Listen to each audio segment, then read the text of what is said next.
இப்போ வந்து கழுத்து சம்மந்தப்பட்ட வலி இருக்கிறனால இதுவும் எனக்கு ஒரு கேள்வியா இருந்தது மேம். இப்போ நான் வந்து ஒரே ஒரு பில்லோ வச்சுட்டு நான் வந்து தூங்குவேன். என்னோட நண்பருக்கு பார்த்தீங்க அப்படின்னா 2 பில்லோ இருந்தா தான் அவர் தூங்கவே செய்வார். இல்லன்னா அவர் தூக்கமே வராதுன்னு சொல்லுவாரு. இப்ப நெறைய பேர் இந்த மாரி விதவிதமா சொல்றாங்க. அதனால கழுத்து வலி வர சான்சஸ் இருக்கா?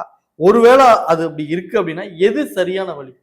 இல்ல 2, 3 பில்லோ வைக்கிறதுலாம் வந்து தவறான செயல் தான். ஒரு பில்லோ லைட்டா வச்சா போதும் இவ்வளவு தூரத்துக்கு. அதுவும் சாஃப்டா இருக்கும். இளம் பஞ்சு சொல்லுவாங்கல்ல. இலவம் பஞ்சு. இலவம் பஞ்சு. அந்த பஞ்சில செஞ்ச தலகாணி வந்து இவ்ளோ சைஸுக்கு இருந்தா போதும். அதாவது உங்களுக்கு சூட்டபிளா இருக்கும். ஃபர்ஸ்ட் கொஞ்சம் பெயினா இருந்தாலும் உங்களுக்கு ஒரு நாள் பட இவ்ளோ சைஸ்ல பில்லோ வச்சுட்டு அத தூங்கி பாருங்க. கண்டிப்பா உங்களுக்கு பெயின் ரெடியூஸ் ஆகும். 2 தலகாணி வைக்கிறது அட்வைசபிள் கிடையாது. அதே மாதிரி நீங்க இப்ப சைடு திரும்பி தூங்குறீங்கன்னா பில்லோ இங்க வச்சு சைடுல இருக்கணும் கண்டிப்பா. உங்க ஸ்பைன் வந்து கொஞ்சம் ஸ்ட்ரைட்டா இருக்கணும். இந்த 2 கால் இருக்குல்ல, 2 காலுக்கு நடுவுலயும் நீங்க 2 கால் முட்டி வருதுல, நடுவுல ஒரு பில்லோ வச்சு சைடுல திரும்பினா ஒரு பில்லோ வச்சு தூங்குனீங்கன்னா உங்களுக்கு அந்த ஸ்பைன் வந்து சரியா லெவலா இருக்கும்.